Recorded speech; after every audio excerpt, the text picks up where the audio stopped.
Hello everyone, मैं मिथुन सिंह स्वागत करता हूं आप सभी का। आशा करता हूं आप सभी बहुत अच्छे होंगे। बात करेंगे सिद्धू कानू मुर्मू पीजी सेमेस्टर 2 के प्रीवियस ईयर क्वेश्चन पेपर के बारे में। पेपर आपका होगा केमिस्ट्री का पेपर नंबर ये 5 है।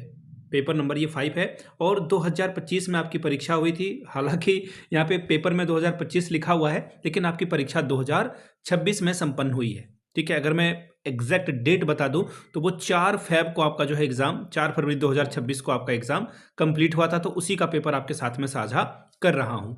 आगे बढ़े उससे पहले मैं आपको बता दूं, पिछले 5 साल के जितने भी क्वेश्चन पेपर हैं, सारे क्वेश्चन पेपर की पीडीएफ आपको 69 रुपीज में अवेलेबल करा दी जाएगी, ताकि आप तैयारी ठीक ढंग से कर पाए।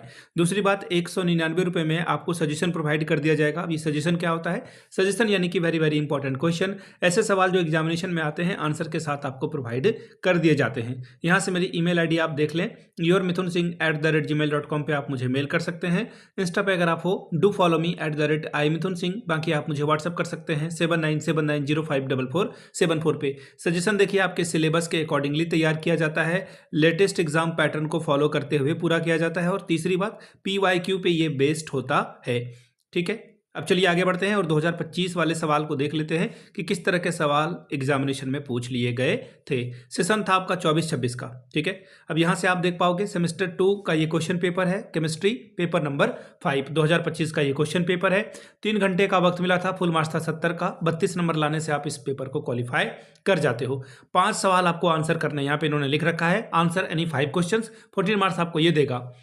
Explain the important characteristics of an enzyme. What are the difference between the biological and the chemical catalyst? ये आपको बताना था।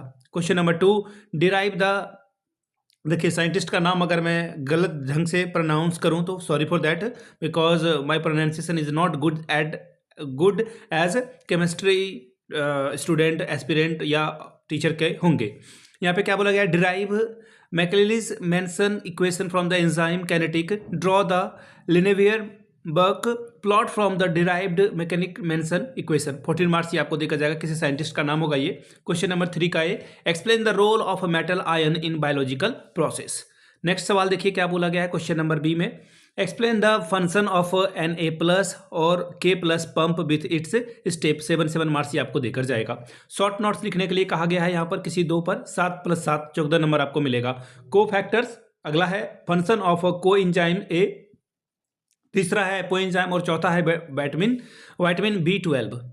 क्वेश्चन नंबर 5 देखिए क्या बोला गया है, explain the term immobilisation of enzyme, what are the technique and process of the immobilisation of enzyme. 14 marks ये आपको देकर जाएगा। फिर से शॉर्ट नोट्स आपको लिखने के लिए कहा गया है, clinical use of the enzyme और प्यूरिफिकेशन ऑफ एंजाइम। 7 मार्क्स ये आपको देकर जाएगा। अगला है question number 7, explain the term DNA polymerization, what are the difference between the DNA polymerization and DNA replication। 14 marks ये आपको देकर जाएगा। फिर से शॉर्ट नोट्स आपको लिखने के लिए कहा गया है 7 मार्क्स का, use of enzyme in food industries. ठीक है, effect of embolisation on enzyme activity. Question number 9, what is photosynthesis, explain briefly the photosynthesis 1 and photosystem 1 and photosystem 2। 14 marks ये आपको देकर जाएगा। फिर से एक बार शॉर्ट नोट्स आपको लिखने के लिए कहा गया है, 7 + 7 14 मार्क्स मिलेगा। 2 पे आपको शॉर्ट नोट्स लिखना है।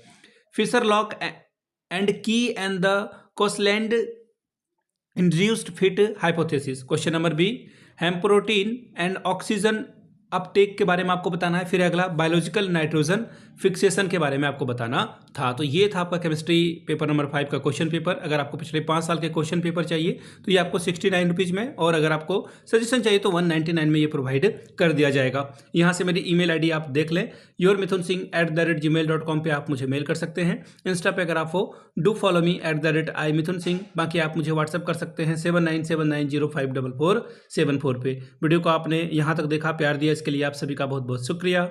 Have a good day.